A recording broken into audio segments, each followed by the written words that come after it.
Hi, I'm Jim Jubak, and welcome to my newest video.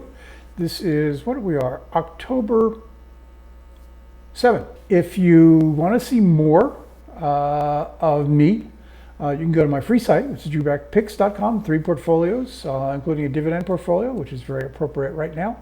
That was the topic that I did for Money Show, Income Investing, and the Crunch on Income Investing. Did that just this morning. And you can find that on their site as well as my site eventually. We've got 6 portfolios on my paid site, jubakam.com. All of my content goes up on jubakam.com. A selection of that goes up on Jubak Picks for free.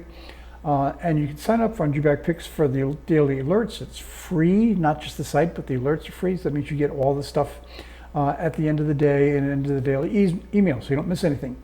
Today's topic, 3 picks for the Christmas crunch. Now, Wall Street is focused on, I think, just one half of the Christmas problem. They're focused on the issue whether the supply chain, the global supply chain, is so messed up, fouled up, that there's not going to be enough stuff on the store shelves. That basically once the most popular things are sold out by Thanksgiving, companies won't be able to fill the shelves again with those things. So maybe that means that you're going to see retail sales pushed forward into the month before Black Friday. But anyway, there's a possibility that we won't see as much growth out of retail sales as is currently anticipated, because there simply won't be stuff to buy. That's part of the problem. It's a real part of the problem.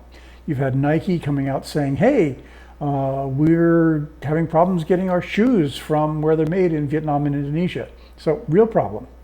Second problem, however, is what it's going to cost to keep stuff on the shelves. And here we've got some really startling figures that the average cost of a container from China to the West Coast is up 393% year over year, almost 400%. And at the same time, the days to deliver have climbed by 83%. So you're talking about more expensive and slower at the same time. And we've had companies talk about this, not just Nike. Bed Bath & Beyond has talked about the fact that they budgeted for an increase in shipping costs this year, but that the actual cost is about twice what they budgeted.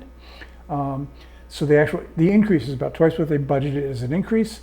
PepsiCo has been talking about cost inflation, both in terms of raw materials and in terms of shipping. So I think that's the other half of the problem. I'd like to look at 3 stocks. The first of these is Coca-Cola. You can see this is a year-to-date chart. You can see that after peaking in August, it went down. Coke went down because people said, hey, it's basically the same business as Pepsi. So if Pepsi's talking about increases in raw materials, increases in inflation, increases in shipping, Coke would have the same problem. So you got this big drop. One of the things I like to do in a drop is to look for not just stocks that have fallen in price and that are going to rebound in price, but I like to see stocks that have fallen in price and where the dividend yield therefore has gone up. Coke is now paying 3.17% yield, a pretty decent yield for Coke. And I think you'll see the stock start to rebound. So this would be a good time to pick up shares for that dividend. The company announces earnings on the 28th of October. It's going to be an early, I think, indicator for exactly how much damage is going to be done from the supply chain. There have been news stories that Coke has basically moved that the container crunch has been so intense that Coke has moved some of its stuff from being shipped in containers to being shipped with bulk carriers, like the ships that ship coal. So anyway, this is a company that's doing the best it can, and therefore we should look at this as an indicator of what's going to happen. The next stock I want to look at is Costco. One of the things you notice about the Costco's chart is that, hey, there's no drop off here. A couple of reasons for that. One is that Costco reports late, so we saw the last earnings September 22nd. Won't see more earnings until the end of December.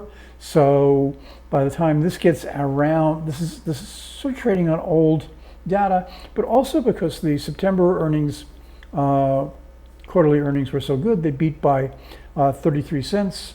above the estimate of $3.57 a share. Costco wholesale is really, really good at logistics, really good at keeping costs down. There have been news stories recently that the company has been hiring its own container ships, leasing on its, not putting its containers on other people's ships, but leasing the whole ship. Question is how much it's going to cost. I would look to see whether we get some kind of advance warning from Costco about rising costs, and if we do, I would certainly buy this on a dip. Last one is Dollar General.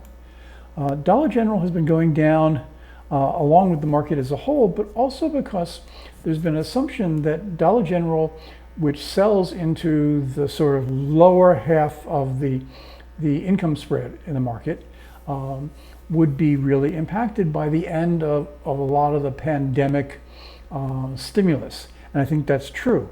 I think this is probably a little bit of an oversell.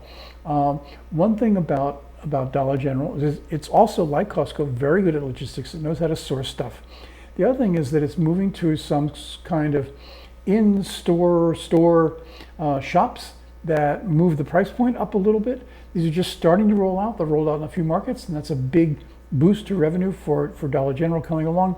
I would look to see, again, they're a pretty late reporter. We won't see earnings from them until December 2nd. So I'd look to see whether this comes down further. So here we've got 3 consumer stocks that I think are really well-run companies.